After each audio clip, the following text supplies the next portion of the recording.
So you've seen a lot of my videos, we use oscilloscopes to diagnose and repair retro consoles. And even though I've covered it on and off in various videos, I thought it's time to do a dedicated video on how to use oscilloscopes. So in this example, we're going to be using this USB PicoScope for ease of recording, and I also feel the PC oscilloscopes are so much easier to use, and that's my preference. So we won't bore you with too much of the basic stuff, but for this one particularly, we will need to download the software. So if you just head over to picotech.com/downloads, select which PicoScope you're using, and it will give you the option to download PicoScope 7 normally on pretty much all of them. Once that's installed, you simply connect the USB to your computer, grab an oscilloscope probe, and connect the probe up to, say, channel A. We're going to use two channels in this case, A and B. And then just take note of your probe. See, this one's a 10:1, so a 10:1 ratio. Keep that in mind. Some probes have a switch on the side, 1 times and 10 times. Always set it to 10 times pretty much universally. So once you've got the PicoScope plugged in, just go ahead and open up the software. You'll be presented with a view like this once it connects to the scope. And if we grab the end of the scope and touch on, you can see we see a waveform. So we know it's connected. Now to start probing, you want to first take a device you want to probe and attach a ground wire. So this is ground on a Neo Geo AES. We've attached a ground wire and stripped the end so that we can get this ground lead off the probe onto the ground of the console we're going to be probing. And because we're going to use two channels in this one, I'm going to just grip both probes on. So I've just got this connected to channel B, and I'll take the other probe and grip it on there. So now both probes are grounded, and we have probe A and probe B ready. I'll power the console from bench at 5 volts. So in the software, you can see now we have the channels here for the probes. So we've got channel A and B in use. So we'll click on A first in the center. And the first thing we want to do is go to probes, standard, and select 10 times, because this is the probe we're actually using. Otherwise, the voltage meter will be way off value. You can see if I touch the probe with my finger, you can still see it's active. So we now have the probe configured correctly. We'll turn on channel B as well, and then we'll just click probes, standard, times 10, so they're both on. To visually separate these two, you see the red axis on the right and the blue on the left. If we go to the blue here and see how it's changed to a horizontal arrow we can move, we drag that up a little bit and get the red and drag it down. So we could have the red at the bottom here, say, and the blue about there. Now, what most people get confused with oscilloscopes is, what are we looking at here? They don't understand the visual of the graph. So let's start with the basics. So let's just start with connecting the probe 1 to the actual 5 volt power rail. And this is a bench power, so there'll be a bit of noise. But you can see now, you can quite clearly see the readings here, 4 and 6, and you've got a 5 volt rail here. So you can see that's 5 volts. You can also see how it's slowly updating. See how this is like refreshing once a second? That's because of triggers that we'll come to in a minute. But just for ease, let's just click trigger and just turn off to none for now, just so the view is live updating. So this is real-time voltage now, and this is what's happening in real time. But with it updating so fast, let's try and visualize first in real time so we understand. So scopes have usually vertical divisions and horizontal divisions. So vertical are referring to the voltages, which is these plus and minus in this case on here. So you can see if we increase the vertical division, the voltage relative to the 0 point gets lower and the scale gets taller. So that's scaling the voltage in the vertical axis.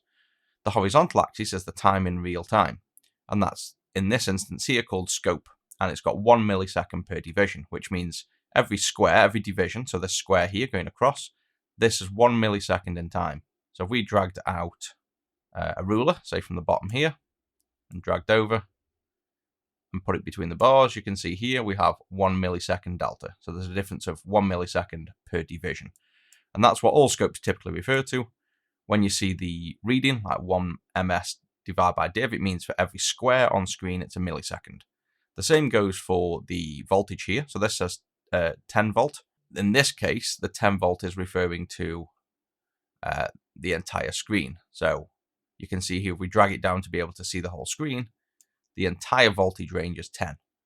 Some scopes have that in a division as well. So they might say 10 or 1 volt per division, which would then mean 1 volt per square. But in the case of PicoScope, this 10 volt means the entire range. You notice there is no /div. So back to the time horizontally, let's just increase the time here until we get a live chart of time.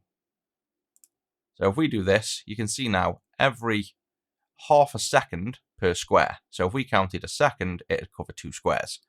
So now it's much easier to visualize what's going on. This is real time. So we can see in real time, if we were to disconnect the blue from the 5 volt rail, it drops. Touch it again, and it picks up. And you can see that spike is the physical connection of me probing on the 5 volt rail. So you can see the importance of scopes in seeing detail. A multimeter would just show you 0 volts, then 5 volts. Whereas a scope, you can touch on the actual voltage rail, and as you're touching on, you see that momentary spike of what's going on. So I've got both probes disconnected at the minute, and now let's do something a bit more useful. Let's actually try and probe the RGB output. So the Neo Geo AES, you'll see in a moment, has many various RGB outputs, and these values of resistors and caps are often wrong, and the specification isn't upheld correctly on the RGB out. So you'll see in the next few videos me fixing this, and importantly showing you how to diagnose and use an oscilloscope on your specific Neo Geo to get the RGB voltage levels absolutely perfect. So let's just start with the fact that RGB has a Csync pin here and say a blue pin here. And if I just bring this screen into view a moment, turn on the OSSC, and then enable the Neo Geo output, you can see the Neo Geo with no game is outputting a solid blue screen. So when we probe on this pin, we should get solid blue, and on this pin, we should see the Csync. So let's just remove that for now. So let's just go ahead and hook probe 1 up to the Csync pin. And you can see here, you can see activity, but it's well out of range. So firstly, the Csync should be around 1 volt, roughly. You're in kind of the 1 voltish area. And we've got the vertical voltage set to plus 10 volts. So you can see 1 volt is down here. So the important thing here is to set the voltage to somewhere in the region that you'd expect it to be. And in the case of a Neo Geo AES, we know the console runs at 5 volts. So if we come down to 5 volts, you'd see a 5 volt rail. However, specifically on the RGB output, we know it's lower voltage, so just keep coming down. There's no harm in going too low. It just means if you go too low like this, it tells you that you've gone out of range, meaning signals are higher voltage than your range. So we'll increase the voltage to fit, ideally, the largest waveform on the screen. So just play with this until it fits on your screen. The next thing is we want to increase the speed of the scope in terms of real time. We don't want to see a really slow screen update like this. We want to focus in on fast time. Video signals happen very quickly, and we want to therefore increase the speed at which the screen updates. And once you get to a certain speed, you'll see the screen starts to update much faster, and you can keep going quicker and quicker. And now you can start to see signal data here. People often ask, well, what settings do we use on the scope? And the simple answer is set the voltage first to the voltage of the system. So we know this is a 5 volt system, so start roughly at 5 volts. For time, you can start at the half a second interval to see real time signals happening, so you don't miss anything that's slow or fast. And then once you probe the signal, you can adjust the horizontal divisions until you can see something meaningful on screen. Until you know what the actual circuit should do, and you have more information about timings, you can just blindly probe and adjust the times here until you see something of use. So I tend to say for most digital signals, 100 microscopes is a good starting point. It tends to capture both the fast and the slow signals in some form.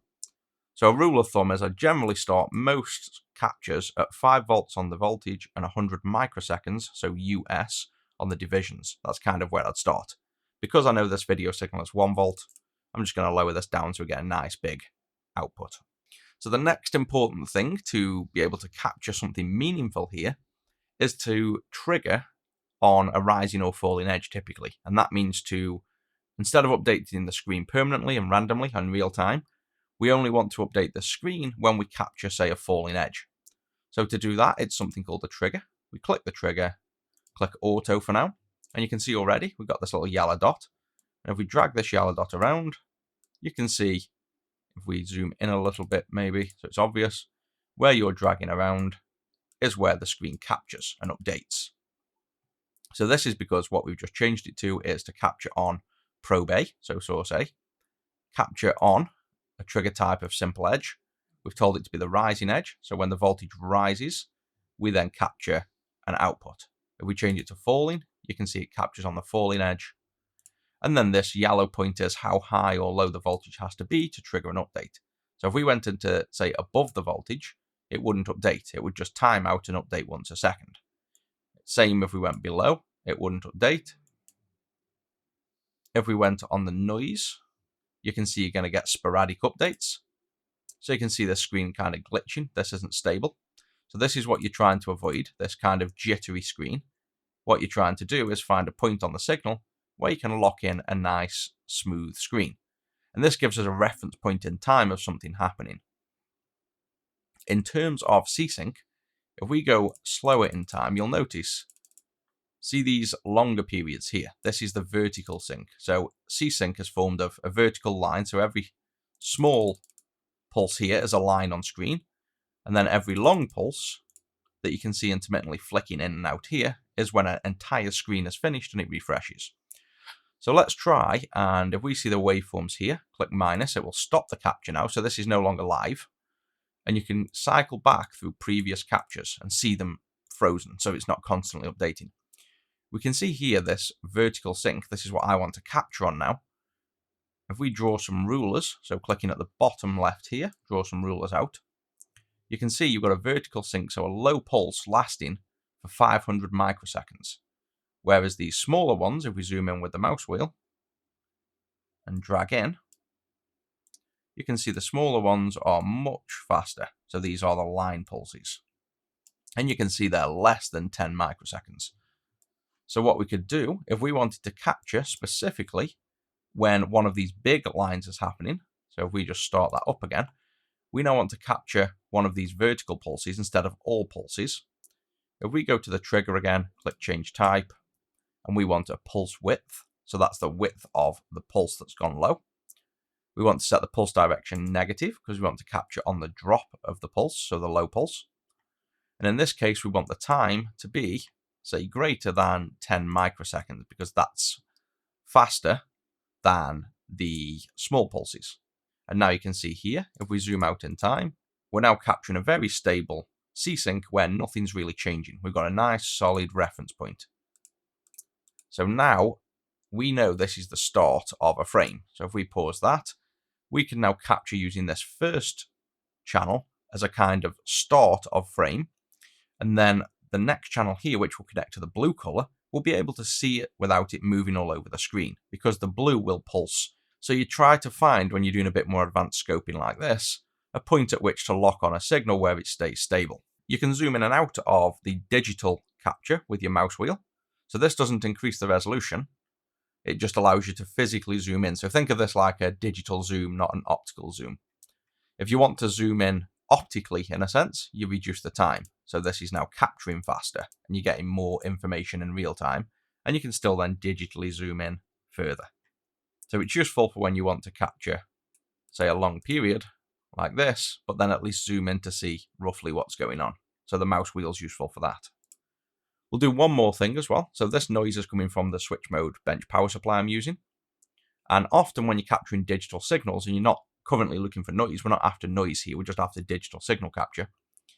Somewhere in your scope, and in this case in the PicoScope, if you click the channel, so channel A, you can see a bandwidth limiter here, and a 20 megahertz is a common bandwidth limit. If we enable that, you can see it cleans up all that noise, or most of that noise. So you can see now you turn it off, it's all the switch mode power supply noise. If you turn it on, it cleans it up. So this just limits the amount of information captured horizontally to try and eliminate some of the high frequency noise. And on some scopes like this USB one, you can also go to digital signal processing instead. Activate this, and now you can filter by any frequency you like digitally. And you can see as we increase the frequency, we can set it to any frequency we like. So this is slightly different than 20 megahertz bandwidth, but it's a similar kind of processing, a low pass filter. So you can see if we did say that, for example, that you could get it looking smooth, but you lose the edges. So you could increase it just enough where you'd want to maybe see nice smooth digital lines, but we've got a 3 megahertz filter on there. You turn that off and you see the raw image, or you turn on your 20 megahertz bandwidth, and that's a kind of better visual. So I'd typically stick with 20 megahertz bandwidth limits when trying to view some digital signals. It just cleans the signal up. So let's do something now useful. We have a single channel here capturing what we want. We can zoom in and out and easily see the signals running, that everything's correct. We can see the outputs are all solid. So I think it's time to shrink that down a little bit, drag up, and let's bring channel 2 into play. So let's grab the second probe now and connect this up to the color blue, which on screen is just solid blue, as you've seen. Let's do the same on channel B. So click channel B, put the 20 megahertz bandwidth limit on, and we can see here it doesn't look like much. So if we zoom in digitally, you can see this noise here isn't actually a signal. This is just interference from the circuitry. So this is almost exactly, if we move it over, on this change, just after you get this kind of pulse. So this will be some transistor gate switching, causing spikes. So this won't be the data, and it looks like we don't have any data. But if we delay more in time, so if we just shrink it down and see more, you can see now we start to see more of the signal. You can see it says we're over range, so that means the voltage is higher than the 1 volt. So let's increase the blue to 2 volts, and now we can see the whole wave. So what happens here is we have the start of a brand new frame, and then each one of these is a line. So you have so many pulses here of blank lines, and then the color blue comes in. So that means the screen will have so many black lines at the top, and then blue will start to pulse out. And if we zoom in with the wheel, you can see that during a frame, so this starts a new frame, a new line on screen, and afterwards this is the entire line. So this is, say, line 1 of the screen, or line 7, or line 20, whichever line we're on. This area here is an entire line. You can see normally there's a delay for the CRT to reset its position. Typically, that's where this delay comes from. This is like 5 microseconds. And then the blue color, in this case, is entirely just solid, which should be because it's solid blue. And then it goes blank for a small period before the next line starts. So we can measure the periods with the ruler down here. We can measure vertical range. So if we wanted to measure the blue size, you could click at the top here, drag your first ruler to the top, and then click and drag another one down and position it at the bottom, and you can see we have a voltage of about 973. You can also use measurements on PicoScope here. So if we click measure and then peak to peak, and then make it large, you can see it says 1 volt. And this is because it's including the tiny undershoots and overshoots of the signal. It's a mass. It's the exact signal, like literally the minimum and maximum. You can put on RMS, which is the overall sine wave reading, typically for AC signals. You've got minimum and maximum, so you can see the minimum being minus 300 millivolts because this is AC coupled, and the maximum being 708. So for rough measurements, the measurement tool can be used to select measurements, but for accurate, ignoring noise measurements, use your rulers to exactly measure. Just make sure you don't accidentally, say, drag this down here and start measuring the red channel, because it looks like you're measuring, but notice the blue here. So this value of 962 isn't correct if, say, we change the voltage on the B channel. So now the B is a different voltage than A, and if we were to drag this down and go, oh, what's this voltage? It says it's 380 millivolts, but that hasn't changed. We literally haven't changed the voltage of A. If you want the ruler for A, it's over the right side here, so you can click and drag from here. So just remember that when you're measuring channels, to make sure you use the rulers for the correct channels. So that's most of the basics of an oscilloscope and how to set it up and use it. And let's just look at one more very useful feature, I would say. So typically in video signals, we capture the start of a frame here, and then we have to wait for a decent amount of time. So let's see how long that is. We have to wait for, a millisecond before the data starts coming out. That, in terms of our capture, is huge. So we've either got to delay the speed of the capture here, which means we can't see much digital information because this will start getting lost when it's fast signals, or we have to speed up. But when we speed up, that information about the blue channel has now gone far off to the right and we can't see it. So the solution to this is to trigger on an edge, say on the Csync, and then delay by a certain amount of time before starting the capture. So if we go back to the trigger, you can see we have a delay here. So if we click the delay, and we know that was roughly a millisecond, if we say delay by 900 microseconds, so almost a millisecond, and then just drag this out just so you can see, it will trigger here and then delay to here. So now we're almost at the start of that signal. What that allows us to do now is drag the capture point back to the start and then zoom in time to now capture much faster signals, but now we could zoom right into this detail. And if we wanted to delay a little bit more, you could increase the 900 microseconds to say 1 millisecond and pull it right close to this edge. Or you could measure accurately and delay the exact amount. So say we wanted to go from here to right up to the edge because we needed to, say, analyze some information coming right in on this edge. We need to delay an additional 27 microseconds. So this would be 1026 microseconds. And that gets us right on the edge of the signal. So now when the RGB data comes in, and this isn't solid blue, this would be really fast signals. You can zoom in horizontally really, really, really close and capture every little detail on this other signal. So you'll see this used when we come to diagnose and reverse engineer things. But that's just one other thing for a trigger, to have an advanced trigger to allow you to capture a steady position to start probing for information. What most people do with oscilloscopes is have the trigger off, and then you're just looking at this. Now you try and make any useful information when you come to try and figure stuff out from a screen like this.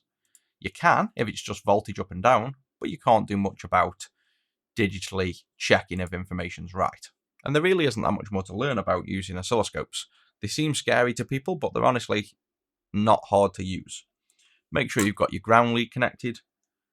Make sure you got your probes. If you couldn't connect and grip onto these, then you could solder a wire and then grip these on a wire.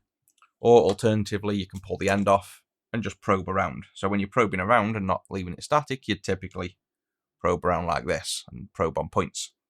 But I can't recommend enough that you get used to using an oscilloscope. It's the tool to be able to see what's going on in a circuit in some useful manner. But the ability to just go to a chip and say, look at the incoming signals and check that they look valid and things are going on, or checking composite videos working for the cable to be working, is just so useful. There's one other thing I'll quickly show you, and that is, for example, if we do probe on the composite video out, let's just turn off channel B. We're just going to use a single channel because composite is a single channel. You can see what's happening here is the 0 point, so let's bring it down here. Here's 0 volts, and if we reduce this to, say, 2 volts, you can see the signal's chopping off. So we can't zoom into this signal vertically because it's got a DC offset of 2 volts. So if we reduce the voltage range to 2, it's chopped off. So there's a few solutions to this. One quick solution that nearly all scopes have is if you click in the scope, change the coupling mode to AC. This will now average out and balance your signal across the 0 volt reference point. Now we can lower the voltage to whatever we like. So in this case, 1 volt. And you can see the full range of the signal.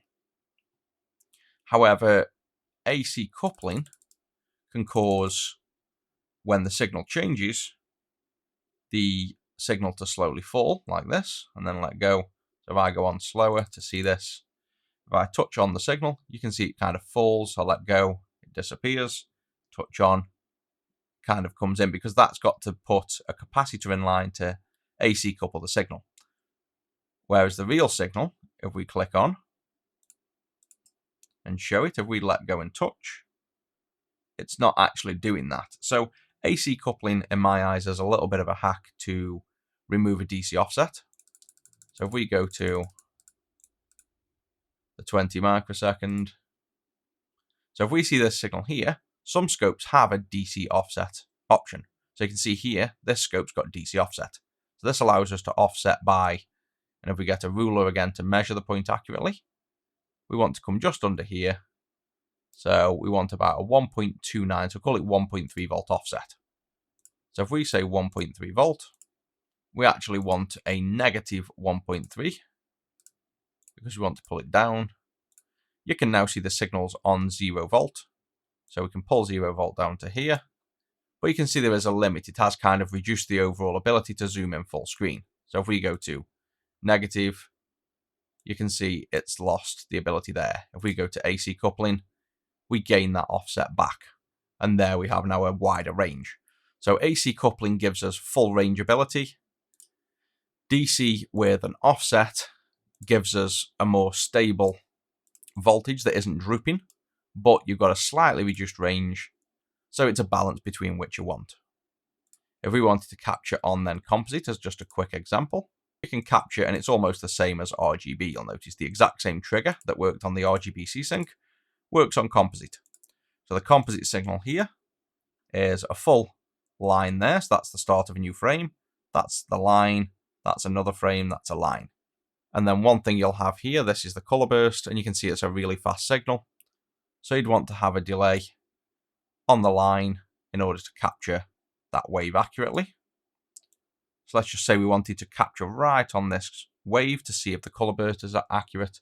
You need 61 microsecond delay on top of this. So about 1087 microseconds should bring us to the color burst, which it does. Then we could drag this back, zoom really close in, take a look at that signal. And you can see composite has moving color bursts. So the first line will be like that. The next line will be 90 degrees out of phase. The next line is back in phase. So it goes in and out of phase every other line. And that's what causes the dot crawl on composite. But hopefully you get the idea. This is some real world examples of using the scope meaningfully to capture advanced video signals and to be able to zoom in on important pieces of information. So hopefully this was useful to you guys. And in the next video, we'll jump on diagnosing the real problems with Neo Geo AES RGB outputs and how to fix them correctly, using an oscilloscope, not blindly swapping resistors. So that's it for this one, guys. I'll catch you in the next.